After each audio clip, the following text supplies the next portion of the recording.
ನಮಸ್ಕಾರ. ಶುಭ ಮಧ್ಯಾಹ್ನ ಪ್ರೀತಿಯ ವಿದ್ಯಾರ್ಥಿಗಳಿಗೆ, ಶಾಲಾ ಶಿಕ್ಷಕರಿಗೆ ಹಾಗೂ ಶಾಲಾ ಸಿಬ್ಬಂದಿ ವರ್ಗದವರಿಗೆ.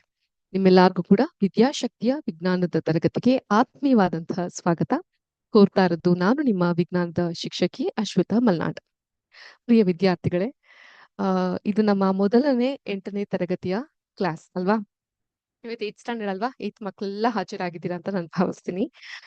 ಸೊ ಹಾಗಾಗಿ ನಿಮ್ಮೆಲ್ಲರಿಗೂ ಕೂಡ ಆತ್ಮೀಯವಾದಂತಹ ಸ್ವಾಗತ ಈ ಹೊಸ ಶೈಕ್ಷಣಿಕ ವರ್ಷಕ್ಕೆ. Okay, as we are entering new academic year, will have new learning. ಹೊಸ ಕಲಿಕೆಯನ್ನ ಮಾಡ್ತಾ ಹೋಗೋಣ. ಎನಿವೇಸ್, ಹೋದ್ಸಲ ನಾನೇ ನಿಮ್ಗೆ 7th ಕ್ಲಾಸ್ನ ಹ್ಯಾಂಡಲ್ ಮಾಡ್ತಿದ್ದೆ, ನೆನ್ಪಿದ್ದೀನಾ? ನನ್ನ ಪರಿಚಯ ಮಾಡ್ಕೊಂತೀನಿ. ನನ್ನ ಹೆಸರು ಅಶ್ವಿತಾ ಮಲ್ನಾಡ್. ನಾನು ವಿದ್ಯಾಶಕ್ತಿಲಿ ವಿಜ್ಞಾನದ ವಿಭಾಗದಲ್ಲಿ ಶಿಕ್ಷಣವನ್ನ ನೀಡ್ತಾ ಬರ್ತೀವಿ. ನಮ್ಮ ವಿದ್ಯಾಶಕ್ತಿಯಲ್ಲಿ ವಿಜ್ಞಾನ, ಗಣಿತ ಹಾಗೂ ಇಂಗ್ಲಿಷ್ ಈ 3 ಸಬ್ಜೆಕ್ಟ್ಸ್ ಗಳನ್ನ ನಾವು ಟೀಚ್ ಮಾಡ್ತೀವಿ. ಅದರಲ್ಲೂ ವಿಜ್ಞಾನ ಮತ್ತು ಗಣಿತದಲ್ಲಿ ಸಿಮ್ಯುಲೇಷನ್ ಅಂದ್ರೆ ವರ್ಚುವಲ್ ಲ್ಯಾಬೊರೇಟರಿ ಮೂಲಕ, ಗೇಮಿಫಿಕೇಶನ್ ಕಾನ್ಸೆಪ್ಟ್ ಗಳ ಮೂಲಕ ಜಟಿಲವಾದಂತಹ ವೈಜ್ಞಾನಿಕ ವಿಷಯಗಳು ಕೂಡ ಬಹಳ ಸರಳವಾಗಿ ಮಕ್ಕಳಿಗೆ ಅರ್ಥವಾಗೋ ರೀತಿಲಿ ನಾವು ಪಾಠವನ್ನ ಮಾಡ್ತಾ ಹೋಗ್ತೀವಿ. ಹಾಗೇನೆ ಇಂಗ್ಲಿಷ್ ನಲ್ಲಿ ಸ್ಪೋಕನ್ ಇಂಗ್ಲಿಷ್ ಕ್ಲಾಸಸ್ ಇರುತ್ತೆ. ನೀವು ಹೇಗೆ ಒಂದು ಕಾನ್ಫಿಡೆಂಟ್ ಆಗಿ ಇಂಗ್ಲಿಷ್ ನ ಮಾತಾಡಬಹುದು, ಕಮ್ಯುನಿಕೇಟಿವ್ ಪರ್ಪಸ್ಗೆ ಮಾತಾಡಬಹುದು ಅನ್ನುವಂಥ ಪರಿಚಯ ಸಹ ಇರ್ತಾ ಹೋಗುತ್ತೆ. ಹಾಗಾದ್ರೆ ಈ ವರ್ಷ ಏನು ಹೊಸತನ್ನ ಕಲಿತಾ ಹೋಗಬಹುದು? ಈ ವರ್ಷದಲ್ಲಿ ಹೆಚ್ಚು ಸಿಮ್ಯುಲೇಷನ್ಸ್ ಗಳನ್ನ, ಹೆಚ್ಚು ಗೇಮಿಫಿಕೇಶನ್ಸ್ ಗಳನ್ನ ನಾವು ಕಲಿತಾ ಹೋಗಬಹುದು. ಜೊತೆಗೆ ಆಸಕ್ತಿದಾಯಕವಾದಂತಹ ವಿಜ್ಞಾನ ವಿಷಯಗಳು ನಮ್ಮ ರಿಯಲ್ ಲೈಫ್ ಅಲ್ಲಿ ನಾವು ಯಾವ ರೀತಿ ಅದನ್ನ ಪ್ರಾಕ್ಟೀಸ್ ಮಾಡ್ತೀವಲ್ಲ ಅದನ್ನ ಕೂಡ ಕಲಿತಾ ಹೋಗಬಹುದು. ಹಾಗಾದ್ರೆ ನೀವೆಲ್ಲ ಸಿದ್ಧ ಇದ್ದೀರಾ ಕಲಿಕೆ ಮಾಡ್ಲಿಕ್ಕೆ? ಆಯ್ತಾ? ಊಟ ಎಲ್ಲ ಆಯ್ತಾ? ನಿದ್ದೆ ಬರಂಗ್ ಆಗ್ತಿದ್ಯಾ? ಇಲ್ಲ ಅಲ್ಲ? ಸೊ ಎಲ್ಲ ಆಕ್ಟಿವ್ ಆಗಿದ್ರಲ್ಲ? ಹಾಗಾದ್ರೆ ಒಂದ್ಸಲ ಜೋರಾಗಿ ಎಲ್ಲರೂ ಕೂಗ್ರಿ. ಏನಂತ ಕೂಗ್ತೀರಾ? ಜೈ ವಿದ್ಯಾಶಕ್ತಿ ಅಂತ ಕೂಗ್ತೀರಾ? ವೆರಿ ಗುಡ್, ಕೂಗ್ರಿ. Very good. ಸೊ ಹೇಗಿತ್ತು ನಿಮ್ಮ ಈ ಒಂದು ದಿನ? ಹೇಗ್ ಶೇರ್ ಮಾಡ್ಕೊಂಡ್ರಿ ನೀವೆಲ್ಲ? ಏನೇನ್ ತಂದಿದ್ರಿ? ಬಹಳಷ್ಟು ಎಂಜಾಯ್ ಮಾಡಿದ್ರಾ? ಹೈಸ್ಕೂಲ್ಗೆಲ್ಲ ಬಂದ್ಬಿಟ್ಟಿದ್ದೀರಾ? ಅಯ್ಯೋ, ದೊಡ್ಡ ಮಕ್ಕಳಾಗ್ಬಿಟ್ಟಿದ್ದೀರಾ ನೀವೆಲ್ಲ. ಹಾಗಾಗಿ ಕಲಿಕೆ ಅನ್ನೋದು ಬಹಳಷ್ಟು ಇರುತ್ತೆ ಅಂತ ನಾನು ಭಾವಿಸ್ತೀನಿ. ಸೊ ಇದನ್ನ ಹೇಳ್ತಾ ಇವತ್ತಿನ ನಮ್ಮ ಒಂದು ಆಕ್ಟಿವಿಟಿ ಮೂಲಕ ನಾವು ಕಲಿಕೆನ ಮಾಡ್ತಾ ಹೋಗೋಣ. ಸೊ ನಾವು ಒಳ್ಳೆ ದಿನ ಶುರು ಮಾಡಿದೀವಲ್ವಾ? ಬುಧವಾರ ಶುರು ಮಾಡಿದೀವಿ. ಒಳ್ಳೆ ಆರಂಭದಿಂದ ಶುರು ಮಾಡ್ತಾ ಹೋಗೋಣ. ಇವತ್ತಿನ ಕ್ಲಾಸ್ ನಲ್ಲಿ ನಾವು ಒಂದು ಉತ್ತಮವಾದಂತಹ ಮೋಟಿವೇಶನಲ್ ಕೋಟ್ ಮೂಲಕ, ಮೋಟಿವೇಶನ್ ಅಂತ ಹೇಳಿದ್ರೆ ಏನು? ಮೋಟಿವೇಶನ್ ಅಂತ ಹೇಳಿದ್ರೆ ಏನು? ಯಾವ್ದು ನಮ್ಗೆ ಒಂದ್ ರೀತಿಯಾದಂತ ಇನ್ಸ್ಪಿರೇಷನ್ ಕೊಡುತ್ತೋ ಅಂಥವ್ನ ನಾವು ಮೋಟಿವೇಶನಲ್ ಕೋಟ್ಸ್ ಅಂತ ಕರಿತೀವಿ. ಓಕೆ, ಹಾಗಾದ್ರೆ ಇವತ್ತಿನ ಮೋಟಿವೇಶನಲ್ ಕೋಟ್ ಅಂತ ಏನಂತ ನೋಡೋಣ. ಓಕೆ, ಎಲ್ಲಾರ್ಗು ನನ್ ಸ್ಕ್ರೀನ್ ಕಾಣಿಸ್ತಾ ಇದೆಯಾ? ಏನ್ ಕಾಣಿಸ್ತಾ ಇದೆ? ಇಲ್ಲೊಂದು ಅಂಗನವಾಡಿಲಿ ಮಕ್ಕಳೆಲ್ಲ ಕುತ್ಕೊಂಡು ಆಟ ಆಡ್ತಿರೋದು ಕಾಣಿಸ್ತಾ ಇದೆ. ನಿಮ್ಗೆಲ್ಲರಿಗೂ ನೆನ್ಪಿದ್ಯಾ? ನೀವೆಲ್ಲ ಅಂಗನವಾಡಿಲಿದ್ದಾಗ ಹೇಗಿದ್ರಿ, ಎಷ್ಟೆಲ್ಲ ಆಟ ಆಡ್ತಾ ಇದ್ರಿ ಅಂತ? ಚಂದ ಅಲ್ಲ ಅದು? ಓಕೆ, ಪ್ರತಿಯೊಂದು ಹಂತ ಕೂಡ ಚಂದಾನೆ. ಇನ್ನೊಂದ್ ಸ್ವಲ್ಪ ವರ್ಷ ಹೋಯ್ತು ಅಂತ ಹೇಳಿದ್ರೆ ಹೈಸ್ಕೂಲ್ ಸಮಯ, ಆ 8ನೇ ಕ್ಲಾಸ್ ಸಮಯ ಇನ್ನೂ ಬಹಳ ಚೆನ್ನಾಗಿದೆ ಅಂತ ಅನ್ಸುತ್ತೆ.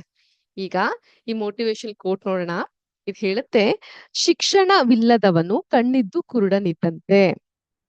ಯಾರಿಗೆ ಶಿಕ್ಷಣ ಅನ್ನೋದು ಇರೋದಿಲ್ವೋ ಅವರು ಕಣ್ಣಿದ್ರೂ ಸಹ ಕುರುಡನಂತೆ ಇರ್ತಾರೆ ಅಂತ. ಈಗ ನಮ್ಗೆಲ್ಲರಿಗೂ ಗೊತ್ತಿದೆ, ಕಣ್ಣು ಯಾರು ಕಾಣಿಸಲ್ವೋ ಅವ್ರನ್ನ ಕಿವುಡ ಅಂತಾನಲ್ಲ, ಕುರುಡ ಅಂತ ಹೇಳ್ತೀವಿ. ಕಿವಿ ಯಾರು ಕೇಳಿಸಲ್ವೋ ಅವ್ರನ್ನ ಕಿವುಡ ಅಂತ ಕರಿತೀವಿ. ಯಾರಿಗೆ ಮಾತಾಡ್ಲಿಕ್ ಬರಲ್ವೋ ಅವ್ರನ್ನ ಮೂಗ ಅಂತ ಕರಿತೀವಲ್ವಾ?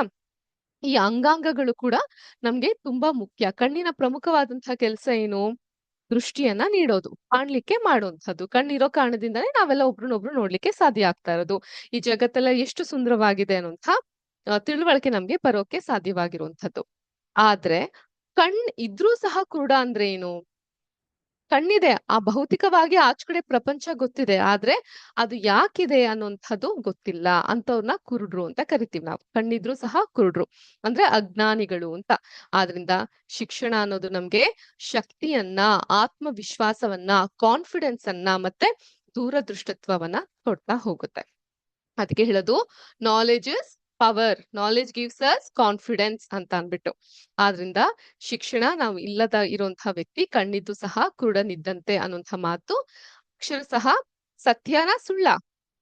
ಸತ್ಯ ಅಲ್ವಾ? Education is very important. ಆದ್ರಿಂದ ಪ್ರತಿದಿನ ಯಾರು ತಪ್ಪಿಸ್ದೇನೆ ಶಾಲೆಗೆ ಬರ್ಬೇಕು. Because person without education is like someone who has ice but is still blind. ಅದಕ್ಕೆ ಬ್ಲೈಂಡ್ ನಾವ್ ಆಗ್ಬಾರ್ದು ಅಂದ್ರೆ ಏನ್ ಮಾಡ್ಬೇಕು? ಪ್ರತಿದಿನ ಶಾಲೆಗೆ ಬರ್ಬೇಕು. ಹೌದಾ? ಬರ್ತೀರಾ ನೀವೆಲ್ಲ ಪ್ರತಿದಿನ ಶಾಲೆಗೆ? ಎಸ್? ಓಕೆ. ಈಗ ನಾನು ನಿಮ್ ಲಾಸ್ಟ್ ಕ್ಲಾಸ್ ನಲ್ಲಿ 6ನೇ ಕ್ಲಾಸ್ ಮಕ್ಳಿಗೆ ಪಾಠ ಮಾಡಿದ್ದೆ. ಅವ್ರಗಳಿಗೂ ಸಹ ಹೇಳಿದ್ದೆ ವಿಜ್ಞಾನ ಅಂದ್ರೆ ಏನು, ವಿಜ್ಞಾನಿ ಅಂತ ಹೇಳಿದ್ರೆ ಏನು ಅನ್ನುವಂತಹ ಪಾಠವನ್ನ ಮಾಡ್ತಾ ಹೋಗಿದ್ವಿ. ಅದೇ ಪಾಠನ ನಿಮ್ಮಲ್ಲೂ ಕೂಡ ಪುನರ್ವರ್ತನೆಯನ್ನ ಮಾಡ್ತೀನಿ. ಇದೆಲ್ಲ ನಿಮ್ಗೆ ಗೊತ್ತಿರುವಂತಹ ವಿಷಯನೇ, ಯಾವ್ದೋ ಗೊತ್ತಿಲ್ದಿರೋದೇನು ನಾವ್ ಹೇಳ್ತಾ ಇಲ್ಲ. ಬಟ್ ಅದನ್ನ ನೀವು ಕಲ್ತ್ಕೊಳೋದು ತುಂಬಾ ಮುಖ್ಯ ಆಗ್ತಾ ಬರುತ್ತೆ. ಅದ್ರ ಬಗ್ಗೆ ಒಂದು ಪುನರ್ಮನನ, ಒಂದು ಕ್ವಿಕ್ ರೀಕ್ಯಾಪ್ ಅಥವಾ ರಿವಿಷನ್ ಅನ್ನೋ ರೀತಿ ಮಾಡೋದು ಬಹಳ ಇಂಪಾರ್ಟೆಂಟ್ ಆಗ್ತಾ ಬರುತ್ತೆ. ಓಕೆ, ಕೇಳ್ತೀರಾ ಎಲ್ಲಾರ್ಗೂ? ಇಂಟ್ರೆಸ್ಟಿಂಗ್ ಅಂತ ಅನ್ನಿಸ್ತಾ ಇದ್ಯಾ? ಬೋರಿಂಗ್ ಅನ್ನಿಸ್ತಾ ಇದ್ಯಾ? ಇಲ್ಲ ಅಲ್ವಾ? ಕಲಿತೀರಲ್ಲ, ನಿಧಾನವಾಗಿ ಹೋಗೋಣ. ನಮ್ಗೆ ಧಾವಂತ ಬೇಡ, ಆದ್ರೆ ವಿಷಯಗಳನ್ನ ಸಂಪೂರ್ಣವಾಗಿ ಬುಡ ಸಮೇತವಾಗಿ ಅರ್ಥ ಮಾಡ್ಕೊಳ್ಳೋ ಪ್ರಯತ್ನವನ್ನ ಮಾಡೋಣ. ಯಾವುದೇ ಒಂದು ವಿಷಯ ಆಗಿರಬಹುದು, ಹಾಫ್ ಬೇಕ್ ನಾಲೆಡ್ಜ್ ಯಾವತ್ತೂ ಇರಬಾರ್ದು. ನಾವು ಆ ವಿಷಯದ ಬಗ್ಗೆ ಸಮಗ್ರವಾದಂತಹ ತಿಳುವಳಿಕೆ ಇಟ್ಕೊಳ್ಳೋದು ತುಂಬಾ ಮುಖ್ಯ ಆಗ್ತಾ ಹೋಗುತ್ತೆ. ಈಗ ವಿಜ್ಞಾನ ಅಂತ ಹೇಳಿದ್ರೆ ಏನು? ಇದನ್ನ ಒಂದು ಚೌಕಿಯ ಮೂಲಕ ನಾವು ನೋಡ್ತಾ ಹೋಗಬಹುದು. ಎಲ್ಲಾರ್ಗು ನನ್ನ ಸ್ಕ್ರೀನ್ ಕಾಣಿಸ್ತಾ ಇದ್ಯಾ? ಒಂದ್ ನಿಮಿಷ.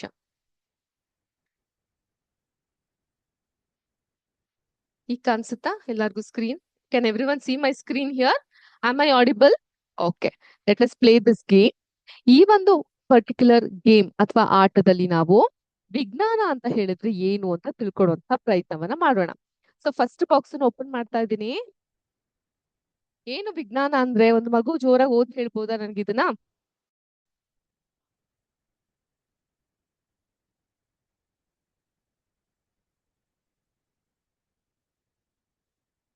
ಎಸ್, ಕ್ವಿಕ್ ಆಗಿ. Let it be an interactive session. One on one ಬೇಡ, ಮ್ಯಾಮ್ ಒಬ್ರೇ ಮಾತಾಡೋದ್ ಬೇಡ, ನೀವು ಸಹ ಸ್ವಲ್ಪ ಮಾತಾಡಿ. Let it be a very interactive session. ಏನ್ ಮಾಡ್ತೀವಿ ವಿಜ್ಞಾನದಲ್ಲಿ? ಪ್ರಶ್ನೆಗಳನ್ನ ಕೇಳ್ತೀವಿ. ಯಾಕೆ ಇದು ಹೀಗಿದೆ ಅಂತ ಪ್ರಶ್ನೆಗಳನ್ನ ಕೇಳ್ತೀವಿ. ಅದರ ಅನ್ವೇಷಣೆಯನ್ನ ಮಾಡ್ತೀವಿ. ವಿ ಸ್ಟಾರ್ಟ್ ಅನಲೈಸಿಂಗ್ ಮತ್ತು ಉತ್ತರಗಳನ್ನ ಹುಡುಕ್ತಿವಿ. ಇದು ಯಾವ ಗಿಡ? Touch me not plant. Very good. ಕನ್ನಡದಲ್ಲಿ ಏನ್ ಹೇಳ್ತೀವಿ ಟಚ್ ಮೀ ನಾಟ್ ಪ್ಲಾಂಟ್ಗೆ? Very good. ಮುಟ್ಟಿದರೆ ಮುನಿ ಏನ್ ಮಾಡುತ್ತೆ ಗಿಡ? ಅದು ಒಂದು ವಸ್ತುವನ್ನು ಮುಟ್ಟಿದ ತಕ್ಷಣ ಅದು ಮಡ್ಚ್ಕೊಳುತ್ತೆ. ಯಾಕಕ್ಕೋಸ್ಕರ ಮಡ್ಚ್ಕೊಳುತ್ತೆ? Because of the process called stimuli, ಅಥವಾ ರೆಸ್ಪಾನ್ಸ್ ಮಾಡುತ್ತೆ, ಪ್ರತಿಕ್ರಿಯೆಯನ್ನ ಮಾಡುತ್ತೆ. ಪ್ರತಿಕ್ರಿಯೆಗೂ ಒಂದು ಪ್ರತಿಕ್ರಿಯೆ ಅನ್ನೋದು ಇರುತ್ತೆ ಅಲ್ವಾ? ಆದ್ರಿಂದ ಇದು ಯಾಕೆ ಅಂತ ತಿಳ್ಕೊಳೋದೆ ವಿಜ್ಞಾನ. ಅಂದ್ರೆ ವಿಷಯಗಳನ್ನ ಕೇಳ್ಬೇಕು, ಯಾಕೆ ಅಂತ ಕೇಳ್ಬೇಕು, ಅನ್ವೇಷಣೆಯನ್ನ ಮಾಡ್ಬೇಕು, ಯೋಚನೆಯನ್ನ ಮಾಡ್ಬೇಕು ಉತ್ತರಗಳನ್ನ ಕಂಡ್ಕೊಳ್ಲಿಕ್ಕೆ. ಈಗ ಬಣ್ಣಗಳು ಅಷ್ಟೇ, ನೀವ್ ಎಷ್ಟೊಂದ್ ಜನ ನೋಡಿರಬಹುದು. ಈ ಪ್ಯಾಲೆಟ್ಗಳಲ್ಲಿ, ಕಲರ್ ಪ್ಯಾಲೆಟ್ಗಳಲ್ಲಿ ಕೆಂಪು ಮತ್ತು ಅರಿಶಿನ ಬಣ್ಣವನ್ನ ಮಿಕ್ಸ್ ಮಾಡಿದ್ರೆ ನಮ್ಗೆ ಹಳದಿ ಬಣ್ಣ ಸಿಗ್ತಾ ಹೋಗುತ್ತೆ. ಅದೇ ರೀತಿ ಹಸಿರು ಬಣ್ಣ, ನೀಲಿ ಬಣ್ಣ ಮಿಕ್ಸ್ ಮಾಡಿದ್ರೆ ಇನ್ನೊಂದು ಗಾಢವಾದಂತಹ ಬಣ್ಣ, ಕೆಂಪು ಮತ್ತು ಹಸಿರು ಮಿಕ್ಸ್ ಮಾಡಿದ್ರೆ ಒಂದ್ ಬಣ್ಣ. ಆ ರೀತಿ ಬಣ್ಣಗಳು ನಮ್ಗೆ ಸಿಗ್ತಾ ಹೋಗುತ್ತಲ್ವಾ? ಹಾಗಾಗಿ ಈ ಬಣ್ಣಗಳ ಮಿಶ್ರಣ ಏನಿದೆ ಅದು ಕೂಡ ವಿಜ್ಞಾನನೇ. ವಿಜ್ಞಾನ ಎಲ್ಲಾ ಕಡೆ ಇದೆ. ಬಣ್ಣಗಳಿಂದ ಹಿಡಿದು ಜೈವಿಕವಾದಂತಹ ಕಲಿಕೆಯಿಂದ ಹಿಡಿದು, ತಂತ್ರಜ್ಞಾನದಿಂದ ಹಿಡಿದು, ರಾಸಾಯನಿಕ ಕಲೆಯಿಂದ ಹಿಡಿದು ಪ್ರತಿಯೊಂದರಲ್ಲೂ ನಾವು ವಿಜ್ಞಾನವನ್ನ ಕಾಣ್ತಾ ಹೋಗಬಹುದು. ಒಂದು ಚೆಂಡನ್ನ ನೀವು ಕೆಳಗ್ ಬಿಟ್ಟಾಗ ಅದ್ ಕೆಳಗ್ ಬೀಳುತ್ತೆ. ಯಾಕೆ ಅದ್ ಕೆಳಗ್ ಬೀಳುತ್ತೆ? ಯೋಚನೆ ಮಾಡಿದೀರಾ? ಒಂದು ಚೆಂಡನ್ನ ನಾನು ಎಸೆದಾಗ ಅದು ಕೆಳಗ್ ಬೀಳುತ್ತೆ. ಯಾಕೆ ಕೆಳಗ್ ಬೀಳುತ್ತೆ? Because of the power of gravitation, ಗುರುತ್ವಾಕರ್ಷಣೆಯ ಮೂಲಕ ಬೀಳುತ್ತೆ. ಇದು ನಮ್ಗೆ ಹೆಂಗ್ ಗೊತ್ತಾಯ್ತು? ನಮ್ಮ ಸೈನ್ಸ್ ಟೆಕ್ಸ್ಟ್ ಬುಕ್ ಅಲ್ಲಿ ಇತ್ತು, ನಮಗ್ ಗೊತ್ತಾಯ್ತು. ನಮ್ ಸೈನ್ಸ್ ಟೆಕ್ಸ್ಟ್ ಬುಕ್ ಅಲ್ಲಿ ಅದ್ ಹೆಂಗ್ ಬಂತು? ಪ್ರಿಂಟ್ ಔಟ್ ಮಾಡಿದ್ರು ಬಂತು. ಅವ್ರಿಗೆ ಹೆಂಗ್ ಗೊತ್ತಾಯ್ತು? ಒಬ್ಬ ವಿಜ್ಞಾನಿಯಿಂದ ಅಲ್ವಾ? ಈ ಗುರುತ್ವಾಕರ್ಷಣೆಯನ್ನ ಕಂಡು ಹಿಡಿದವ್ರು ಯಾರು? Very good, Isaac Newton. ಅವ್ರು ಹೇಗ್ ಕಂಡು ಹಿಡಿದ್ರು? ಅವ್ರೊಂದ್ ಮರದ ಕೆಳಗಡೆ ಕೂತಿದ್ದಾಗ ಆಪಲ್ ಒಂದು ತಲೆ ಮೇಲೆ ಬಂದು ಬೀಳುತ್ತೆ. ಯಾಕಿದ್ ನನ್ ತಲೆ ಮೇಲೆ ಯಾಕೆ ಬಿತ್ತು? ಇದ್ ಮೇಲೆ ಯಾಕೆ ಹಾರಿಲ್ಲ? ಪಕ್ಕಕ್ಕೆ ಯಾಕೆ ಹೋಗಿಲ್ಲ? ಇಲ್ಲೇ ಯಾಕೆ ಬಿತ್ತು ಅಂತ ಅವ್ರು ಯೋಚನೆ ಮಾಡ್ತಾ ಹೋದಾಗ ಅವ್ರಿಗೆ ದ ಫ್ಯಾಕ್ಟ್ ಆಫ್ ಗ್ರಾವಿಟೇಷನ್, ಗುರುತ್ವಾಕರ್ಷಣೆಯ ಮೂಲ ತತ್ವಗಳು ಗೊತ್ತಾಗ್ಲಿಕ್ಕೆ ಶುರುವಾಯ್ತು. ಆದ್ರಿಂದ ಅವರು ಆ ಒಂದು ಗುರುತ್ವಾಕರ್ಷಣೆಯನ್ನ ಕಂಡುಹಿಡಿತಾರೆ. ಅರ್ಥ ಆಯ್ತಾ? ಸೊ ಇದು ಕೂಡ ವಿಜ್ಞಾನದ ಭಾಗನೇ ಆಗಿರುತ್ತೆ. ಮಂಜುಗಡ್ಡೆ ಕರಗಿ ನೀರಾದ್ರೆ ಅದು ಕೂಡ ವಿಜ್ಞಾನವೇ. ಇಲ್ಲಿ ಏನಾಗುತ್ತೆ? ಒಂದು ಪರ್ಟಿಕ್ಯುಲರ್ ಸ್ಟೇಟ್ ಇಂದ ಮತ್ತೊಂದು ಸ್ಟೇಟ್ ಗೆ ಶಿಫ್ಟ್ ಆಗ್ತಾ ಇದೆ. ಸ್ಥಿತಿ ಬದಲಾವಣೆ, ಸ್ಥಿತಿ ಪಲ್ಲಟ ಅಂತ ಕರಿತೀವಿ. ಘನದಿಂದ ದ್ರವವಾಗಿ ಬದಲಾಗ್ತಾ ಇದೆ. ಇದು ಕೂಡ ವಿಜ್ಞಾನದ ಭಾಗನೇ ಆಗಿರುತ್ತೆ. ಸಸ್ಯಗಳು ಬೆಳೆಯುವಂಥದ್ದು. ಈಗ ನೀವೇನ್ ಮಾಡಬಹುದು? ಒಂದ್ ಹಿಡಿಯಷ್ಟು ರಾಗಿ ಕಾಳನ್ನ ತೆಗೆದುಕೊಂಡು ಒಂದು ಪ್ಲಾಸ್ಟಿಕ್ ಕಂಟೈನರ್ ಅಲ್ಲಿ ಅದನ್ನ ಹಾಕಿ ಚೆನ್ನಾಗಿ ತೊಳೆದು ನೀವು ಮೊಳಕೆ ಬರ್ಸಬಹುದು. Okay, making sprouts out of ragi. ರಾಗಿ ಕಾಳು ಸಿಗುತ್ತಲ್ಲ ನಿಮ್ಗೆಲ್ಲ, ಅಲ್ಲಿ ಧಾರವಾಡದ ಕಡೆ ಸಿಗುತ್ತಾ ರಾಗಿ ಕಾಳುಗಳು? ರಾಗಿ ಕಾಳು ಸಿಗುತ್ತಲ್ವಾ, ಅದನ್ನ ಮುದ್ದೆಲ್ಲ ಅದನ್ನ ಅಭ್ಯಾಸ ಇದೆಯಾ ನಿಮ್ಗೆಲ್ಲ? ಇಲ್ಲ. ಜೋಳದ ರೊಟ್ಟಿ ಪಲ್ಯ. ಹ್ಮ್, ಓಕೆ. ಮುದ್ದೆ ಒಳ್ಳೇದು ಆರೋಗ್ಯಕ್ಕೆ. ಆದ್ರೆ ಏನಾಗುತ್ತೆ, ಈ ಕಡೆ ನಾವೆಲ್ಲ ಈ ದಕ್ಷಿಣ ಕರ್ನಾಟಕ ಭಾಗದಲ್ಲಿ ಇರೋದ್ರಿಂದ ನಮ್ ಕಡೆ ಅನ್ನ, ಮುದ್ದೆ, ರಾಗಿ, ದೋಸೆ, ಇಡ್ಲಿ ಇಂಥವೆಲ್ಲ ನಾವು ಜಾಸ್ತಿ ಸೇವಿಸ್ತೀವಿ. ಒಂದು ಗಾದೆನೇ ಇದೆಯಲ್ಲ, ಏನು ನೀರಿನ ಗುಣ ಜನರಿಗೆ ಅಂತ ಅನ್ಬಿಟ್ಟು. ಆದ್ರಿಂದ ಇಲ್ಲಿನ ವಾತಾವರಣಕ್ಕೆ ತಕ್ಕಂತೆ ನಮ್ಮ ಆಹಾರ ಪದ್ಧತಿ ಇರುತ್ತೆ, ಅಲ್ಲಿನ ವಾತಾವರಣ ತಕ್ಕಂತೆ ನಿಮ್ಮ ಆಹಾರ ಪದ್ಧತಿ ಇರುತ್ತೆ. ಈಗ ನಿಮ್ಮ ಆಹಾರ ನಮಗ್ ಸೇರೋದಿಲ್ಲ, ನಮ್ಮ ಆಹಾರ ನಿಮಗ್ ಸೇರೋದಿಲ್ಲ. ಬಿಕಾಸ್ ದೇಹ ಬಯೋಲಾಜಿಕಲಿ ಫಿಕ್ಸ್ ಆಗ್ಬಿಟ್ಟಿರುತ್ತೆ ಈ ಒಂದು ಆಹಾರಕ್ಕೆ ಅಲ್ವಾ, ಆ ರೀತಿಯಾಗಿ. ಬಟ್ ಇಲ್ಲಿ ನಾನೇನ್ ಹೇಳಕ್ ಬಂದೆ ಅಂದ್ರೆ, ಇದು ಕೂಡ ವಿಜ್ಞಾನನೇ. ಯಾವ್ದು ನಮ್ಗೆ ಸೇರುತ್ತೆ ಸೇರಲ್ಲ ಅನ್ನೋದು ಕೂಡ ವಿಜ್ಞಾನದ ಭಾಗನೇ. ಈ ರಾಗಿ ಕಾಳುಗಳನ್ನ ಮೊಳಕೆ ಕಟ್ಟೋದ ನೀವು ಅಬ್ಸರ್ವ್ ಮಾಡ್ಬೇಕು, ಯಾವ ರೀತಿ ಇರುತ್ತೆ ಅಂತ. ನೆಕ್ಸ್ಟ್ ಕ್ಲಾಸಲ್ಲಿ ನಾನು ನಿಮ್ಗೆ ತಿಳಿಸಿ ಹೇಳ್ತೀನಿ ಯಾವ ರೀತಿ ಅದ್ ಮೊಳಕೆ ಕಟ್ಟುತ್ತೆ ಅನ್ನೋದನ್ನ. ಹಾಗಾಗಿ ಈಗ ಒಂದು ಕಾಳನ್ನ ನಾನು ಭೂಮಿಯಲ್ಲಿ ಬಿತ್ತಾಗ ಭೂಮಿಯಲ್ಲಿ ಏನಾಗುತ್ತೆ, ನಿಧಾನವಾಗಿ ಅದು ಮೊಳಕೆ ಹೊಡಿತಾ ಬೆಳೀತಾ ಬೆಳೀತಾ ಗಿಡವಾಗಿ ಬೆಳೆಯುತ್ತೆ. ಕೆಲವೊಂದು ಕಾಯಿಗಳು ಅಥವಾ ನಟ್ಸ್ಗಳು ಗಿಡದಿಂದ ಮರವಾಗಿ ಆನಂತರ ಹೆಮ್ಮರವಾಗಿ ಬೆಳೆದು ಬೇರೆಯವ್ರಿಗೆ ನೆರಳಾಗಿದ್ದು ಉಂಟು. ಇವೆಲ್ಲ ಈ ಬದಲಾವಣೆ ಅನ್ನೋದು ಏನಾಗುತ್ತಲ್ಲ, ಜರ್ಮಿನೇಷನ್ ಆಫ್ ಪ್ಲಾಂಟ್ಸ್ ಅಂತ ಕರಿತೀವಿ, ಜರ್ಮಿನೇಷನ್ ಆಫ್ ಸೀಡ್ಸ್ ಅಂತ ಕರಿತೀವಿ. ಆಯ್ತಾ? ಹೇಗೆ ಒಂದು ಕಾಳಿನಿಂದ ಹೆಮ್ಮರವಾಗಿ ಬೆಳೆಯುತ್ತೋ, ಈ ಒಂದು ಬದಲಾವಣೆ ಕೂಡ ವಿಜ್ಞಾನದ ಭಾಗನೇ. Even this is also part of science. ಆಗ್ತಾ ಇದೆಯಾ ಮಕ್ಳೇ? ಎಲ್ಲಾದ್ರೂ ಮೇಡಮ್ ಫಾಸ್ಟ್ ಆಗಿ ಹೋಗ್ತಾ ಇದೀನಿ ಅಂತ ಅನಿಸ್ತಾ ಇದೆಯಾ? ಸ್ವಲ್ಪ ಮೇಡಮ್ ನಿಧಾನ ಮಾಡ್ರಿ ಅಂತ ಅನ್ಸದ್ಯಾ? ಸ್ವಲ್ಪ ಸಾವಕಾಶವಾಗಿ ಹೇಳ್ರಿ ಅಂತ ಅನ್ಸುತ್ತಾ?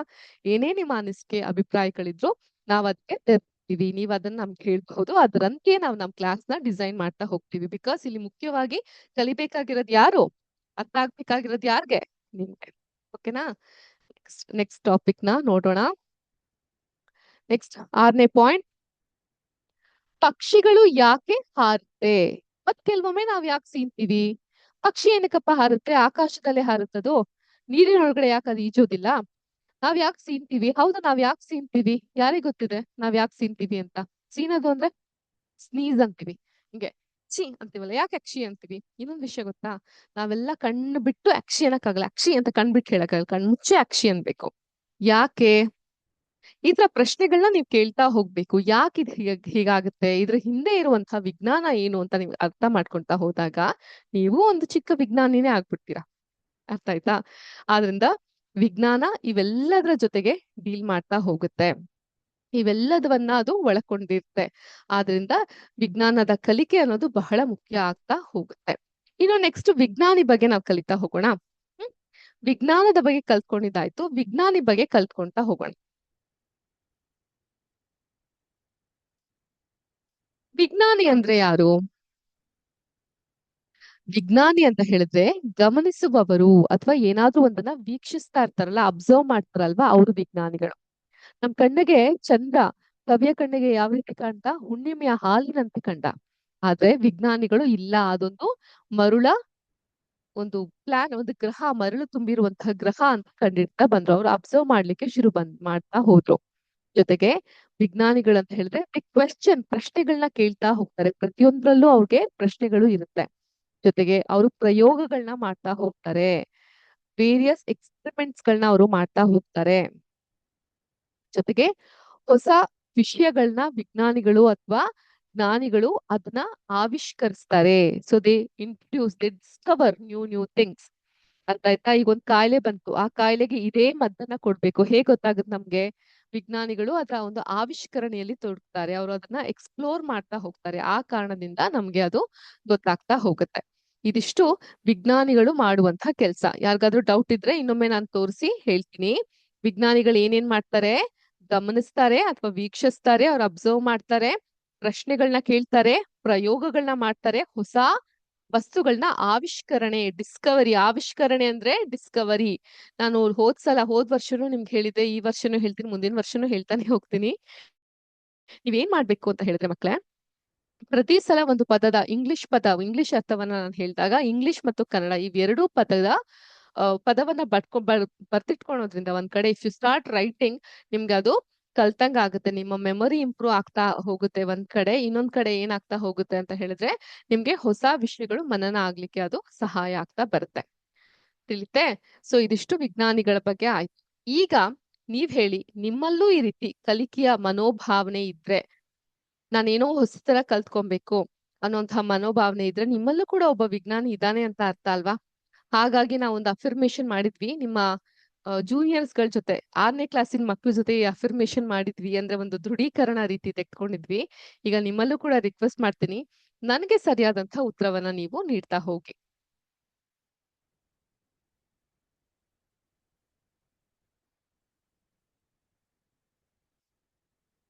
ಕಾರ್ಡ್ನಲ್ಲಿ ನಾವಿದೀವಿ. ಇಲ್ಲಿ ನಮ್ ಪ್ರಶ್ನೆ ಬರುತ್ತೆ, ಪ್ರತಿ ಕುತೂಹಲಿ ಮಗು ಈಗಾಗಲೇ ಒಬ್ಬ ಪುಟ್ಟ ವಿಜ್ಞಾನಿಯೇ. ಒಂದು ಎಕ್ಸಲನೇಟರಿ ಮಾರ್ಕ್ ಇದೆ. ಪ್ರತಿ ಕುತೂಹಲ, ಕೌತುಕತೆಯಿಂದ ಬರ್ತಂತ ಮಗು, ಇದು ಯಾಕೆ ಹೀಗಿದೆ, ಇದು ಏನಕ್ಕೆ ಹೀಗಿದೆ ಅಂತ ಪ್ರಶ್ನೆ ಮಾಡುವಂತ ಮಗು ಈಗ ಆಲ್ರೆಡಿ ಒಬ್ಬ ಪುಟ್ಟ ವಿಜ್ಞಾನಿಯೇ. ಸೊ ಉತ್ತರ ಏನು? ಹೌದು, ಅವರು ಕೂಡ ವಿಜ್ಞಾನಿಗಳೇ. ಯಾಕಂದ್ರೆ ಕಲಿಕೆ ಅನ್ನೋದು ಚಿಕ್ಕ ವಯಸ್ಸಿಂದಾನೇ ಪ್ರತಿಯೊಬ್ಬರಿಗೂ ಬರುವಂತದ್ದು. ಆದ್ರಿಂದ ನೀವೇನೇ ಕಲಿಬೇಕಾದ್ರೂ ಯಾಕೆ ಹೀಗಿದೆ ಅಂತ ಯೋಚನೆ ಮಾಡಿ ಕಲೀರಿ. ನನ್ ಹಿಂದೆ ಸಮುದ್ರ ಕಾಣಿಸುತ್ತಾ? ಸಮುದ್ರ ಯಾಕೆ ನೀಲಿಯಾಗಿದೆ? ಸೂರ್ಯ ಯಾಕೆ ಮುಳುಗೋ ದಿಕ್ಕ ಪಶ್ಚಿಮನೇ ಆಗಿರುತ್ತೆ? ಪಶ್ಚಿಮದಲ್ಲಿ ಯಾಕೆ ಸೂರ್ಯ ಹುಟ್ಟೋದಿಲ್ಲ? ಇವೆಲ್ಲದಕ್ಕೂ ಕೂಡ ವೈಜ್ಞಾನಿಕವಾದಂತಹ ಉತ್ತರಗಳೇ ಸಿಗ್ತಾ ಹೋಗುತ್ತೆ. ನಮ್ಮ ಈ ಇಡೀ ಶೈಕ್ಷಣಿಕ ವರ್ಷ ಇಂತಹ ಪ್ರಶ್ನೆಗಳಿಗೆ ಉತ್ತರವನ್ನ ಕಂಡ್ಕೊಳ್ಳೋ ಕೆಲಸವನ್ನ ನಾವು ಮಾಡ್ತಾ ಹೋಗೋಣ. ಈಗ ಸದ್ಯಕ್ಕೆ ನಿಮ್ಗೊಂದು ಟಾಸ್ಕ್ ಕೊಟ್ಟಿದೆ, ರಾಗಿ ಕಾಳುಗಳನ್ನ ಮೊಳಕೆ ಬರ್ಸೋದು ಹೇಗೆ ನೋಡಿ ಅಂತ. ಅದೇ ರೀತಿ ಮತ್ತೊಂದು ಟಾಸ್ಕ್, ನಾವ್ ಯಾಕೆ ಅಕ್ಷಿ ಅಥವಾ ಸ್ನೀಸ್ ಮಾಡ್ತೀವಿ, ಅಕ್ಷಿ ಅಂತ ನಾವ್ ಯಾಕೆ ಹೇಳ್ತೀವಿ ಅಂತ ನೀವು ಕೂಡ ನೋಡಿ ತಿಳ್ಕೊಂಡ್ ಬನ್ನಿ. ನೆಕ್ಸ್ಟ್ ಕ್ಲಾಸ್ ನಲ್ಲಿ ನಿಮ್ಗೆ ಉತ್ತರ ಗೊತ್ತಿಲ್ವಾ? ಮೇಡಮ್ ಇದೀನಿ ಹೆಲ್ಪ್ ಮಾಡಕ್ಕೆ. ಆದ್ರೆ ಉತ್ತರನ ಕಂದ್ಕೊಂಡ್ ಬರೋದು, ಅದ್ರ ಬಗ್ಗೆ ಒಂದು ಚಿಕ್ಕ ಪ್ರಯತ್ನ ಮಾಡೋದು, ಅದು ತುಂಬಾ ಮುಖ್ಯ. ಸೊ ಹಾಗಾಗಿ ನಿಮ್ಮ ಶಿಕ್ಷಕರನ್ನ ಕೇಳಿ, ನಿಮ್ಗೆ ಪ್ರಯೋಗಾಲಯಗಳಿದ್ರೆ, ಕಂಪ್ಯೂಟರ್ ವ್ಯವಸ್ಥೆ ಇದ್ರೆ, ಇಂಟರ್ನೆಟ್ ಇದ್ರೆ ದಯವಿಟ್ಟು ಅಂತರ್ಜಾಲಗಳಲ್ಲಿ ಹುಡುಕಿ ನೋಡಿ. ನಾವ್ ಯಾಕೆ ಅಕ್ಷಿ ಅಂತ ಹೇಳ್ಬೇಕಾದ್ರೆ ಕಣ್ಣನ್ನ ಮುಚ್ತೀವಿ, ಅಥವಾ ಅಕ್ಷಿ ಅನ್ನೋದು ನಾವ್ ಯಾಕೆ ಮಾಡ್ತೀವಿ, ಸ್ನೀಸಿಂಗ್ ಅಂತ ಕರಿತೀವಿ, ಅರ್ಥ ಆಯ್ತಾ? ಸೀನೋದ್ ಯಾಕೆ ಮಾಡ್ತೀವಿ ಅನ್ನೋದನ್ನ ನೀವು ಕಲ್ತ್ಕೊಂಡ್ ಬನ್ನಿ. ಓಕೆ, ಸೊ ಇದಿಷ್ಟು ವಿಜ್ಞಾನಕ್ಕೆ ಸಂಬಂಧಪಟ್ಟಂತಹ ಜನರಲ್ ನಾವು ತಿಳ್ಕೊಬೇಕಾಗಿರುವಂತಹ ವಿಷಯ ಇದು. ಈಗ ಈ ವರ್ಷದ ಶೈಕ್ಷಣಿಕ ಶಿಕ್ಷಣದಲ್ಲಿ ನಿಮ್ಮ ಒಂದು ಕ್ಲಾಸ್ಗೆ ಅನುಗುಣವಾಗುವಂತಹ ವಿಷಯ, ಅಂದ್ರೆ 8ನೇ ಕ್ಲಾಸ್ ಅಲ್ಲಿ ಇದ್ದೀರಲ್ಲ ನೀವೆಲ್ಲ, ನಿಮ್ಮ ಕ್ಲಾಸ್ಗೆ ಅನುಗುಣವಾಗುವಂತಹ ವಿಷಯ ಹೇಳೋದಾದ್ರೆ ನಿಮ್ಮ ಫಸ್ಟ್ ಚಾಪ್ಟರ್ ಯಾವ್ದಿದೆ ಮಕ್ಳೇ? Which is your first chapter? Textbook open ಮಾಡಬಹುದಾ ನೀವೆಲ್ಲ? ಎಸ್, ಯಾವ್ದಿದೆ ನಿಮ್ಮ first chapter? Please open your textbook everyone. First class ಅಲ್ಲೇ ಮೇಡಮ್ ಫಸ್ಟ್ ಟೆಕ್ಸ್ಟ್ ಬುಕ್ ನ ತೆಗೆಸ್ಬಿಟ್ಟು ಅಲ್ವಾ? ಕಲಿತಾ ಹೋಗೋಣ. ನಾನು ಕೂಡ ಹೇಳ್ಕೊಡ್ತಾ ಹೋಗ್ತೀನಿ. ಬಹಳ ಬಹಳ ಚೆನ್ನಾಗಿ ನಿಮ್ಮ ಟೆಕ್ಸ್ಟ್ ಬುಕ್ ನ ಡಿಸೈನ್ ಮಾಡಿದ್ದಾರೆ ಈ ಸಲ. ಹೋದ್ ಸಲ ಚಾಪ್ಟರ್ಸ್ ಗಳು ಬಹಳ ಚೆನ್ನಾಗಿತ್ತು, ಬಟ್ ಈ ಸಲ ಅದನ್ನ ತುಂಬಾ ಇಂಟ್ರೆಸ್ಟಿಂಗ್ ಆಗಿ ಡಿಸೈನ್ ಮಾಡಿದ್ದಾರೆ. ಹಾಗಾಗಿ ನಿಮ್ಮ ಒಂದು ಟೆಕ್ಸ್ಟ್ ಬುಕ್ ಹೆಸರೇ ಕ್ಯೂರಿಯಾಸಿಟಿ ಅಂತ ಹೇಳಿದ್ರೆ ಒಂದು ರೀತಿಯಾದಂತ ಕುತೂಹಲವನ್ನ ಹೆಚ್ಚಿಸುವಂಥದ್ದು. ಹಾಗಾದ್ರೆ ಕುತೂಹಲ ಹೆಚ್ಚಿಸುವಂತಹ ವಿಷಯಗಳನ್ನ ನಾವು ಕೂಡ ಇವತ್ತಿನ ಕ್ಲಾಸ್ ನಲ್ಲಿ ಕಲ್ತ್ಕೊಂತಾ ಹೋಗೋಣ. ಅದು ನಮ್ಮ ಮೊದಲನೇ ಚಾಪ್ಟರ್ ಮೂಲಕ.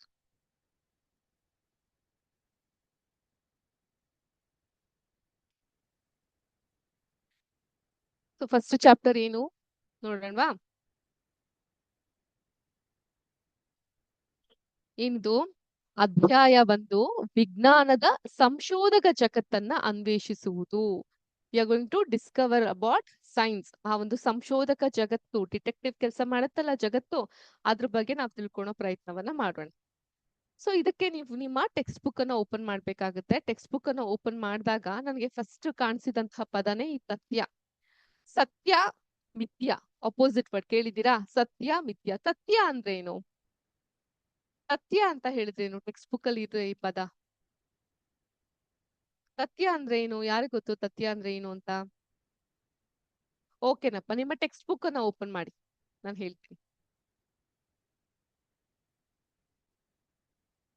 ನಿಮ್ ಟೆಕ್ಸ್ಟ್ ಬುಕ್ ಫಸ್ಟ್ ಪೇಜ್ ಇದೆನಾ? ವಿಜ್ಞಾನದ ಸಂಶೋಧಕ ಜಗತ್ತನ್ನ ಅನ್ವೇಷಿಸುವುದು. ಏನಿದೆ ಇಲ್ಲಿ? ಏನೇನೋ ಇದೆಯಲ್ಲ. ಒಂದು ಮ್ಯಾಗ್ನಿಫೈಯರ್ ಗ್ಲಾಸ್ ಇದೆ, ಇದ್ರ ಮೇಲೆ ಒಂದು ಹುಳು ಹರಿತಿರೋದನ್ನ ಗಮನಿಸಬಹುದು, ಚಂದ್ರ ಕಾಣಬಹುದು. ಇದರಲ್ಲಿ ಈ ಬೇರ್ಗಳನ್ನ ಕಾಣಬಹುದು. ಒಂದ್ ಕಡೆ ಬೇರೆಗೇನೋ ಫಿಕ್ಸ್ ಮಾಡಿದ್ದಾರೆ, ಥರ್ಮೋಮೀಟರ್ ಗಳನ್ನ ಕಾಣ್ತಾ ಹೋಗಬಹುದು. ಇಲ್ಲೊಂದು ಕಂಪಾಸ್ ಇದರಲ್ಲಿ ಮಾರ್ಕ್ ಮಾಡಿರೋಂಥದ್ನ ಕಾಣಬಹುದು. ಇಲ್ಲಿ ಇನ್ನೊಂದೇನೋ ಮಾರ್ಕಿಂಗ್ಸ್ ಕಾಣಬಹುದು. ಇಲ್ಲೊಂದು ಗಾಳಿಪಟ ಕಾಣಿಸ್ತಾ ಇದೆ. ಏನಕ್ಕೆ? ಈಗ ಒಂದು ಫಿಲಮ್ದು ಪೋಸ್ಟರ್ ನ ನೋಡ್ದಾಗ್ಲೇ ಫಿಲಮ್ ಅಲ್ಲಿ ಹೀರೋ ಯಾರು, ವಿಲನ್ ಯಾರು, ಯಾರ್ಯಾರು ಹೀರೋಯಿನ್ ಯಾರಿದ್ದಾರೆ ಅನ್ನೋದೆಲ್ಲ ನಮ್ಗೆ ಗೊತ್ತಾಗ್ತಾ ಹೋಗುತ್ತೆ. ನೋಡ್ತೀರಾ ಫಿಲಮ್ ಎಲ್ಲ? ನೋಡೋದಿಲ್ವಾ? ನೋಡ್ತೀರಾ ಅಲ್ವಾ? ಸೊ ಗೊತ್ತಿರ್ತಲ್ಲ ನಿಮ್ಗೆ, ಒಂದು ಪೋಸ್ಟರ್ ನೋಡ್ತಿದಂಗೆ ಗೊತ್ತಾಗುತ್ತೆ. ಅದೇ ತರ ನಿಮ್ಮ ಟೆಕ್ಸ್ಟ್ ಬುಕ್ ಅನ್ನ ಓಪನ್ ಮಾಡಿದಾಗ ಅದ್ರಲ್ಲಿ ಇರುವಂತಹ ಚಿತ್ರವನ್ನ ನೋಡಿದಾಗ ನಮ್ಗೆ ಏನ್ ಅರ್ಥ ಆಗ್ತಾ ಹೋಗುತ್ತೆ, ಈ ಚಿತ್ರ ನಮ್ಗೆ ಏನ್ ಹೇಳುತ್ತೆ, ಏನೋ ಒಂದ್ ವಿಷಯನ ನಮ್ಗೆ ಅದು ಹೇಳಲಿಕ್ಕೆ ಹೊರಟಿದೆ. ಸೊ ವಿಜ್ಞಾನದಲ್ಲಿ ಇವೆಲ್ಲವನ್ನ ನಾವು ಕಲಿತೀವಿ ಅಂತ ಅದ್ ಹೇಳಕ್ ಹೊರಟಿದ್ಯಾ, ಅದನ್ನ ಕೂಡ ನಾವು ಡಿಕೋಡ್ ಮಾಡ್ತಾ ಹೋಗೋಣ. ಫಸ್ಟ್ ಆಫ್ ಆಲ್ ನಮ್ಮ ಪಾಠದ ಹೆಸರೇನು? ವಿಜ್ಞಾನದ ಸಂಶೋಧಕ ಜಗತ್ತನ್ನ ಅನ್ವೇಷಿಸುವುದು. ಸೊ ಈ ಪಾಠದಲ್ಲಿ ಇಲ್ಲೊಂದು ಸಾಲ್ ಬರುತ್ತೆ, ನೀವು ಹೊಸ ತಥ್ಯಗಳನ್ನ ಕಲಿಯಬೇಕೆಂಬುದು ಮಾತ್ರ ನಮ್ಮ ಬಯಕೆಯಲ್ಲ. ಇಲ್ಲಿ ತಥ್ಯ ಅಂದ್ರೆ ಏನು? ತಥ್ಯ ಅಂತ ಹೇಳಿದ್ರೆ ಏನು? ಯಾರಿಗ್ ಗೊತ್ತಿದೆ ಸತ್ಯ ಅಂದ್ರೆ? ಸತ್ಯ ಗೊತ್ತು, ಮಿಥ್ಯ ಗೊತ್ತು, ತಥ್ಯ ಅಂತ ಹೇಳಿದ್ರೆ ಏನು? ಇಲ್ಲೊಂದು ಪುಸ್ತಕ ಇದೆ, ಪುಸ್ತಕ ಮೇಲೆ ಮ್ಯಾಗ್ನಿಫೈಯರ್ ಗ್ಲಾಸ್ ಮೂಲಕ ನೋಡ್ತಾ ಇದ್ದಾರೆ, ತುಂಬಾ ಸೂಕ್ಷ್ಮವಾಗಿ ಗಮನಿಸ್ತಾ ಇದ್ದಾರೆ. ಸತ್ಯ ಅಂತ ಹೇಳಿದ್ರೆ ಫ್ಯಾಕ್ಟ್ ಅಂತ ಅರ್ಥ. ಸೂರ್ಯ ಎಲ್ಲಿ ಹುಟ್ಟೋದ್ ಮಕ್ಳೇ? ಪೂರ್ವದಲ್ಲಿ. ಚಂದ್ರ ಭೂಮಿಯ ಸುತ್ತ ತಿರುಗ್ತಾನೆ. ಇವೆಲ್ಲ ಏನು? ನಿಜವಾಗ್ಲೂ ನಡೆದಿರುವಂತದ್ದು, ಫ್ಯಾಕ್ಟ್. ಸತ್ಯ ಅಂತ ಹೇಳಿದ್ರೆ ಸತ್ಯ ಅನ್ನುವಂತ ಅರ್ಥ, ನಿಜ ಅಥವಾ ವಾಸ್ತವ, ಪ್ರಾಕ್ಟಿಕಲ್ ಆಗಿದೆ ಅಂತ ಅರ್ಥ. ಇದು ಯಾವುದೇ ಅನುಮಾನಕ್ಕೆ ಆಸ್ಪದವಿಲ್ಲದಂತೆ ನೈಜವಾಗಿ ಇರುವ ಅಂಶ ಅಥವಾ ಘಟನೆಯನ್ನ ಸೂಚಿಸುತ್ತೆ. ಉದಾಹರಣೆಗೆ ವೈಜ್ಞಾನಿಕ ತಥ್ಯ, ಅದ್ರಲ್ಲಿ ಯಾವುದೇ ರೀತಿಯಾದಂತಹ ಅನುಮಾನಗಳಿರೋದಿಲ್ಲ, ಕನ್ಫ್ಯೂಷನ್ಸ್ಗಳಿರೋದಿಲ್ಲ. ಅಂತಹದನ್ನ ನಾವು ತಥ್ಯ ಅಥವಾ ಫ್ಯಾಕ್ಟ್ಸ್ ಅಂತ ಕರಿತೀವಿ. ಅಂತಹ ಫ್ಯಾಕ್ಟ್ ಗಳ ಬಗ್ಗೆನೆ ನೀವು ಟೆಕ್ಸ್ಟ್ ಬುಕ್ ನಲ್ಲಿ ಓದ್ತೀರಾ. ಯಾಕೆ ನಮ್ಮ ಟೆಕ್ಸ್ಟ್ ಬುಕ್ ಯಾಕೆ ಈ ರೀತಿ ಡಿಸೈಡ್ ಮಾಡಿದ್ದಾರೆ? ನಮ್ಗೆ ಏನಕ್ಕೆ ಇದನ್ನೆಲ್ಲ ನಾವು, ಈ ಒಂದು ಸಂಶೋಧಕ ಜಗತ್ತನ್ನ ನಾವ್ ಏನಕ್ಕೆ ಅನ್ವೇಷಿಸ್ಬೇಕು, ನಾವ್ ಏನಕ್ಕೆ ಇದನ್ನೆಲ್ಲ ಕಲಿಬೇಕು ಅಂತ ನೋಡೋದಾದ್ರೆ, ಪ್ರತಿಯೊಂದು ಕೆಲಸ ಮಾಡೋದ್ರ ಹಿಂದೆ ಒಂದು ಉದ್ದೇಶ ಅನ್ನೋದಿರುತ್ತೆ. ಈಗ ನಮ್ಮ ವಿದ್ಯಾಶಕ್ತಿಯ ಉದ್ದೇಶ ಏನು? What is the objective of our Vidyashakti? ಹಳ್ಳಿ ಪ್ರದೇಶಗಳಲ್ಲೂ ಇರುವಂತಹ ಮಕ್ಕಳನ್ನ ತಲುಪಬೇಕು. ಯಂಗ್ ಮೈಂಡ್ ಮಕ್ಕಳುಗಳನ್ನ ನಾವ್ ಇಂಪ್ರೂವೈಸ್ ಮಾಡ್ಬೇಕು. ಯಾಕಂದ್ರೆ ಮಕ್ಕಳು ಇಲ್ಲಿ ಕಲಿತಾ ಹೋದಾಗ, ಅದು ಬಣ್ಣ ಬಣ್ಣದ ಗೇಮಿಫಿಕೇಶನ್ಸ್ ಮೂಲಕ ಕಲಿತಾ ಹೋದಾಗ, ಮುಂಬರುವಂತಹ ಜನರೇಷನ್ ಏನಿರುತ್ತೆ ಅದೆಲ್ಲ ಪ್ರಜ್ಞಾವಂತ ವಿದ್ಯಾವಂತ ಜನರೇಷನ್ ಆಗಿ ಮಾರ್ಪಾಡಾಗ್ತಾ ಹೋಗುತ್ತೆ ಅನ್ನೋದು ನಮ್ಮ ಮುಖ್ಯವಾದಂತಹ ಉದ್ದೇಶ. ಅದ್ ತಕ್ಕನಂಗೆ ನಾವು ಕೋರ್ಸ್ ನ ಪ್ಲಾನ್ ಮಾಡಿದೀವಿ ಅಲ್ವಾ? ಸೊ ಅದೇ ರೀತಿ ಈ ಒಂದು ವಿಜ್ಞಾನಕ್ಕೆ ಯಾಕೆ ಇದೇ ಒಂದು ಚಾಪ್ಟರ್ ನ ಹಾಕಿದ್ದಾರೆ? ಇದರಿಂದ ಇರುವಂತಹ ಉದ್ದೇಶ ಏನು? ಏನಿರಬಹುದು ಉದ್ದೇಶ? ವಿಜ್ಞಾನ ಅಂದ್ರೆ ಕೇವಲ ಮಾಹಿತಿಯನ್ನ ಪಾಠ ಮಾಡುವುದಲ್ಲ. ಎಷ್ಟೋ ಜನ ಬಹೆಟ್ ಮಾಡ್ತೀವಲ್ಲ, ಎಲೆಕ್ಟ್ರೋಮ್ಯಾಗ್ನೆಟಿಕ್ ಇಂಡಕ್ಷನ್ ಅಂದ್ರೆ ವಿದ್ಯುತ್ ಕಾಂತೀಯ ಕ್ಷೇತ್ರ, ಅದನ್ನೊಂದ್ ಸ್ವಲ್ಪ ತುಂಡ್ ಮಾಡು, ಅದನ್ನ ಸ್ವಲ್ಪ ತುಂಡ್ ಮಾಡು ಅಂತ ಕಲಿತಾ ಹೋಗ್ತಿವಲ್ಲ, ಅದಲ್ಲ. ಬರೇ ಮಾಹಿತಿಯನ್ನ ಇಲ್ಲಿ ಕಂಠಪಾಠ ಮಾಡೋದಿಲ್ಲ, ಬದಲಾಗಿ ನೈಜ ಅನುಭವಗಳು, ರಿಯಲ್ ಎಕ್ಸ್ಪೀರಿಯನ್ಸ್, ಅವುಗಳನ್ನ ಪ್ರಶ್ನೆ ಮಾಡೋದು, ಕೇಳೋದು, ಪ್ರಯೋಗ ಮಾಡೋದು, ಎಕ್ಸ್ಪೆರಿಮೆಂಟ್ ಮಾಡೋದು ಮತ್ತು ವಿಜ್ಞಾನಿಯಂತೆ ಆಲೋಚಿಸುವುದಾಗಿದೆ. ನಾನು ಆಗ್ಲೇ ಏನ್ ಹೇಳ್ದೆ, ಪ್ರತಿಯೊಂದು ಪುಟ್ಟ ಮಗು ಕೂಡ ಒಂದು ವಿಜ್ಞಾನಿನೇ ಆಗಿರ್ತಾನೆ. ಯಾರಲ್ಲಿ ಕೌತುಕತೆ ಇರುತ್ತೆ, ಯಾರಲ್ಲಿ ಕಲಿಯುವಂತ ಮನೋಭಾವನೆ ಇರುತ್ತೆ, ಅವರೆಲ್ಲ ವಿಜ್ಞಾನಿಗಳೇ ಆಗಿರ್ತಾರೆ. ಆದ್ರಿಂದ ವಿಜ್ಞಾನ ಅಂದ್ರೆ ಕೇವಲ ಮಾಹಿತಿಯನ್ನ ಕಂಠಪಾಠ ಮಾಡೋದಲ್ಲ, ಜಸ್ಟ್ ಯು ಡೋಂಟ್ ಬಹೆಟ್. ಬದಲಿಗೆ ನೈಜ ಅನುಭವಗಳು, ನೈಜ ಅಂದ್ರೆ ರಿಯಲ್ ಅನುಭವಗಳು, ಎಕ್ಸ್ಪೀರಿಯನ್ಸ್, ಅವುಗಳನ್ನ ಪ್ರಶ್ನೆಗಳನ್ನ ಕೇಳೋದು, ಪ್ರಯೋಗ ಮಾಡೋದು ಮತ್ತು ವಿಜ್ಞಾನಿಯಂತೆ ಆಲೋಚಿಸುವುದು. ಒಬ್ಬ ವಿಜ್ಞಾನಿ ಯಾವ ರೀತಿ ಆಲೋಚಿಸುತ್ತಾನೋ ಅದೇ ರೀತಿ ನೀವು ಕೂಡ ಆಲೋಚನೆಯನ್ನ ಮಾಡ್ತಾ ಹೋಗೋದು. ಈ ವಿಜ್ಞಾನ ಇರೋದೇ ಶೋಧನ ಸ್ವಭಾವದಲ್ಲಿ. ಇಲ್ಲೊಂದಿಷ್ಟು ಮಕ್ಕಳು ಏನೋ ಶೋಧಿಸ್ತಾ ಇರೋದು ನೀವು ಗಮನಿಸಬಹುದು. ಈ ವಿಜ್ಞಾನ ಇರೋದೇ ಇಂತಹ ಶೋಧನ ಸ್ವಭಾವದಲ್ಲಿ. They keep on exploring new things. ಅದನ್ನ ಎಕ್ಸ್ಪ್ಲೋರ್ ಮಾಡ್ಲಿಕ್ಕೆ ಶುರು ಮಾಡ್ತಾರೆ. ಆದ್ರಿಂದ ವಿಜ್ಞಾನದ ಶೋಧನ ಸ್ವಭಾವವನ್ನ ನಾವು ಗಮನಿಸಬಹುದು. ನೀವು 6ನೇ ತರಗತಿಯಲ್ಲಿ ಇರ್ಬೇಕಾದ್ರೆ ಯಾಕೆ, ಹೇಗೆ ಅಂತ ಪ್ರಶ್ನಿಸೋದನ್ನ ಕಲ್ತಿದ್ವಿ. ಅದೇ 7ನೇ ತರಗತಿಯಲ್ಲಿ ಅನ್ವೇಷಣೆ ಹೆಚ್ಚಾದಂತೆ ನಮ್ಮ ಆಲೋಚನೆ ಕೂಡ, ಈ ಮೆದುಳು ಯಾವ ರೀತಿ ಕೆಲಸ ಮಾಡ್ತೋ ಆ ರೀತಿ ವಿಕಾಸಗೊಳ್ಳಿಕ್ ಶುರುವಾಯ್ತು. 8ನೇ ತರಗತಿಯಲ್ಲಿ ಗಹನವಾದ ಪ್ರಶ್ನೆಗಳನ್ನ ಕೇಳಿ ಸರಳ ಪ್ರಯೋಗಗಳನ್ನ ವಿನ್ಯಾಸಗೊಳಿಸಿ ಉತ್ತರ ಕಂಡುಕೊಳ್ಳೋದನ್ನ ಕಲಿತಾ ಹೋಗ್ತೀವಿ. 6ನೇ ಕ್ಲಾಸ್ ನಲ್ಲಿ ಏನ್ ಮಾಡಿದ್ವಿ? 6th standard we started asking how, why, ಯಾಕಿದ್ ಹಿಂಗಿದೆ. 7th ಬಂದ ತಕ್ಷಣ ಯೋಚನೆ ಮಾಡಕ್ ಶುರು ಮಾಡಿದ್ವಿ, ಅನಲೈಸ್ ಮಾಡಕ್ ಶುರು ಆದ್ವಿ, ಯಾಕಿದ್ ಹಿಂಗಿರ್ಬಹುದು, ಇದರಿಂದ ಇರುವಂತಹ ವಿಜ್ಞಾನ ಏನು ಅಂತ. ಅದೇ ಈಗ ನೀವು ದೊಡ್ಡ ಮಕ್ಳು, ಹೈಸ್ಕೂಲ್ ಮಕ್ಳು ಇಲ್ಲಿಗೆ ಬಂದ ತಕ್ಷಣ ನೀವೇನ್ ಮಾಡ್ತೀರಾ? ನಿಮ್ಗೆ ಒಂದು ಆಳವಾದ ಗಹನವಾದ ಪ್ರಶ್ನೆನ ಕೇಳ್ಕೊಂತೀರಾ. ಅದಕ್ಕೆ ಒಂದು ಸರಳ ಎಕ್ಸ್ಪೆರಿಮೆಂಟ್ಸ್ ಗಳನ್ನ ಮಾಡ್ತಾ ಹೋಗ್ತೀರಾ, ನೀವೇ ಅದನ್ನ ಡಿಸೈನ್ ಮಾಡ್ತೀರಾ, ಅದ್ರ ಮೂಲಕ ಉತ್ತರವನ್ನ ಕಂಡುಕೊಳ್ಳುವಂತ ಪ್ರಯತ್ನವನ್ನ ಮಾಡ್ತೀರಾ. ಅಂಡ್ ಇವತ್ತು ಒಂದು ಬಹಳ ವಿಶೇಷವಾದಂತ ದಿನ, ಜುಲೈ 22ನೇ ತಾರೀಕು. ವಿಶ್ವದಾದ್ಯಂತ ನಾವು ವಿಶ್ವ ಮೆದುಳಿನ ದಿನವನ್ನ ಆಚರಿಸ್ತೀವಿ. Today's world brains day. ಯಾಕೆ? ಮೆದುಳಿಗೂ ಅಂತ ಒಂದ್ ದಿನ ಇದೆಯಾ? ಹಂಗಾದ್ರೆ ಕಣ್ಣಿಗೆ, ಮೂಗುಗೆ, ಬಾಯಿಗೆ, ಕಿಡ್ನಿಗೆ, ಲಿವರ್ಗೆ, ಪ್ಯಾಂಕ್ರಿಯಾಸ್ಗೆ, ಮೇದೋಜೀರಕ ಗ್ರಂಥಿಗೆ, ಕಾಲ್ಗೆ, ಕೈಗೆ ಎಲ್ಲದಕ್ಕೂ ಒಂದೊಂದ್ ದಿನ ಇರ್ಬೇಕಲ್ಲ. ಮೆದುಳಿಗೆ ಮಾತ್ರ ಒಂದು ದಿನ ಇದೆ. ಯಾಕೆ? ಯಾಕೆ ಮೆದುಳಿಗೆ ಒಂದು ದಿನ ಇದೆ? ಯಾಕಂತ ಹೇಳಿದ್ರೆ 2014ನೇ ಇಸ್ವಿಲಿ ವಿಶ್ವದಾದ್ಯಂತ, ಬರೀ ನಮ್ಮ ಭಾರತದಲ್ಲ, ವಿಶ್ವದಾದ್ಯಂತ ಸುಮಾರು ಜನ, ಅದರಲ್ಲೂ ಯಂಗ್ ಪೀಪಲ್, ಯಂಗ್ ಅಡಲ್ಟ್ಸ್ ಅಂತ ಕರಿತೀವಲ್ಲ, ಅವರು ಮಿದುಳಿಗೆ ಸಂಬಂಧಪಟ್ಟಂತಹ ಸಮಸ್ಯೆಯಿಂದ ಬಳಲ್ತಾ ಇದ್ರು. ಆಲ್ಝಮೈರ್ಸ್, ಮೂರ್ಛೆ ರೋಗಗಳು, ಎಪಿಲೆಪ್ಸಿ ಅಂತ ಕರಿತೀವಿ ನಾವು ಅದನ್ನ, ಪಾರ್ಕಿನ್ಸನ್ ಕಾಯಿಲೆಗಳು, ಇಂತಹ ಮಿದುಳಿಗೆ ಸಂಬಂಧಪಟ್ಟಂತಹ ನ್ಯೂರಾಲಜಿಕಲ್ ಡಿಸಾರ್ಡರ್ ಅಂತ ಕರಿತೀವಿ, ಅಂದ್ರೆ ನರಗಳಿಗೆ ಸಂಬಂಧಪಟ್ಟಂತಹ ತೊಂದರೆಗಳು, ಇದರಿಂದ ಬಳಲ್ತಾ ಇದ್ರು.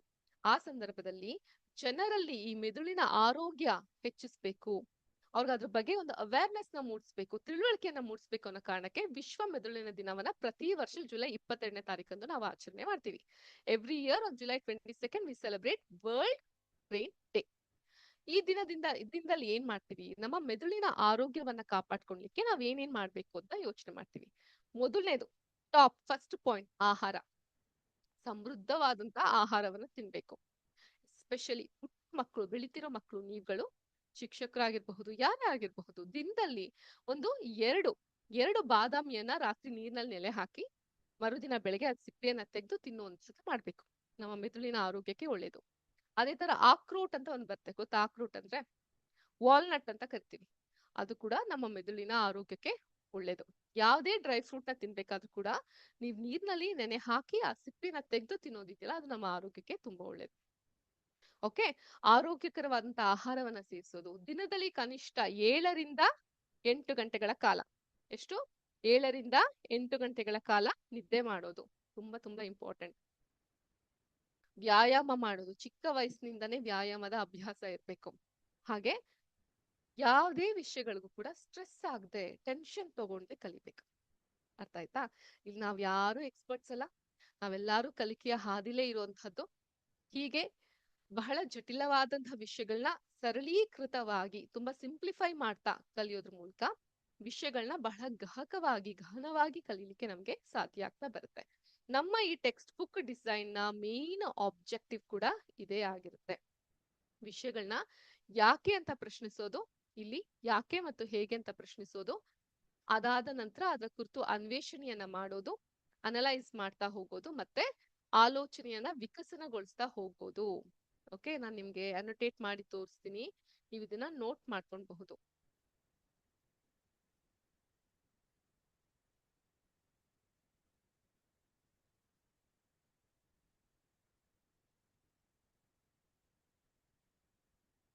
ಒಂದು ನಿಮಿಷ.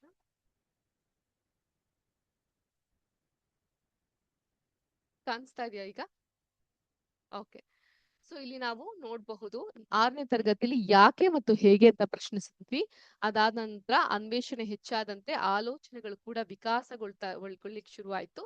ಈಗ 8ನೇ ತರಗತಿಲಿ ಗಹನವಾದ ಪ್ರಶ್ನೆಗಳನ್ನ ಕೇಳಿ ಸರಳ ಪ್ರಯೋಗಗಳನ್ನ ವಿನ್ಯಾಸಗೊಳಿಸಿ ಉತ್ತರವನ್ನ ಕಂಡುಕೊಳ್ಳೋದ್ರ ಮೂಲಕ ವಿಜ್ಞಾನದ ಬಗ್ಗೆ ಮತ್ತಷ್ಟು ಆಳವಾಗಿ ತಿಳ್ಕೊಳ್ಳುವಂತಹ ಪ್ರಯತ್ನವನ್ನ, ಸಂಶೋಧನಾ ಸ್ವಭಾವವನ್ನ ನಾವು ರೂಢಿಗತ ಮಾಡಿಸ್ಕೋಬೇಕು. ಇನ್ನು ಬಹಳಷ್ಟು ಸ್ಲೈಡ್ಗಳಿದೆ, ಮುಂಬರುವ ಕ್ಲಾಸ್ಗಳಲ್ಲಿ ಆ ಸ್ಲೈಡ್ಗಳ ಬಗ್ಗೆ ಮತ್ತಷ್ಟು ಗಹನವಾಗಿ ತಿಳ್ಕೊಂತಾ ಹೋಗೋಣ ಅಂತ ಹೇಳ್ತಾ ಇಲ್ಲಿಗೆ ಇವತ್ತಿನ ವಿಜ್ಞಾನದ ಸೆಷನ್ ನ ಮುಗಿಸ್ತಾ ಇದ್ದೀನಿ. ಇವತ್ತಿನ ತರಗತಿಲಿ ನಾವು ವಿಜ್ಞಾನ ಅಂತ ಹೇಳಿದ್ರೆ ಏನು, ವಿಜ್ಞಾನಿ ಅಂತ ಹೇಳಿದ್ರೆ ಯಾರು, ಹಾಗೂ ಪ್ರತಿಯೊಬ್ಬರಲ್ಲೂ ಕೂಡ ಒಬ್ಬ ವಿಜ್ಞಾನಿ ಯಾವ ರೀತಿ ಅಡಕವಾಗಿರ್ತಾನೆ, ನಮ್ಮ ಟೆಕ್ಸ್ಟ್ ಬುಕ್ ನಲ್ಲಿ ಈ ತರವಾದಂತ ಡಿಸೈನ್ ಮಾಡಿ ಯಾಕೆ ಸಿಲೆಬಸ್ ಚೇಂಜ್ ಮಾಡಿದ್ರು, ಇದರ ಅವಶ್ಯಕತೆ ಏನಿತ್ತು, ಇವೆಲ್ಲದರ ಕುರಿತು ಒಂದು ಸಮಗ್ರವಾದಂತಹ ಮಾಹಿತಿನ ತಿಳ್ಕೊಳ್ಳುವಂತಹ ಪ್ರಯತ್ನವನ್ನ ಮಾಡ್ತೀವಿ. ಮುಂದಿನ ಕ್ಲಾಸ್ ನಲ್ಲಿ ನಮ್ಮ ಮೊದಲನೇ ಚಾಪ್ಟರ್ ಬಗ್ಗೆ ಮತ್ತಷ್ಟು ಡೀಪ್ ಆಗಿ ಅರ್ಥ ಮಾಡ್ಕೊಳ್ಳುವಂತಹ ಪ್ರಯತ್ನ ಮಾಡೋಣ. ಅಲ್ಲಿವರೆಗೂ ಕೇಳ್ತಾ ಇರಿ ವಿದ್ಯಾಶಕ್ತಿ ಸೆಷನ್ ಅಂತ ಹೇಳ್ತಾ ಮುಂಬರುವಂತಹ ಟೀಚರ್ನ ಸ್ವಾಗತಿಸ್ತಾ ಸದ್ಯಕ್ಕೆ ನಾನು ವಿದಾಯ ಹೇಳ್ತಾ ಇದ್ದೀನಿ. ನಮಸ್ಕಾರ, ಮುಂದಿನ ವಾರ ಭೇಟಿಯಾಗೋಣ. ಶುಭ ದಿನ.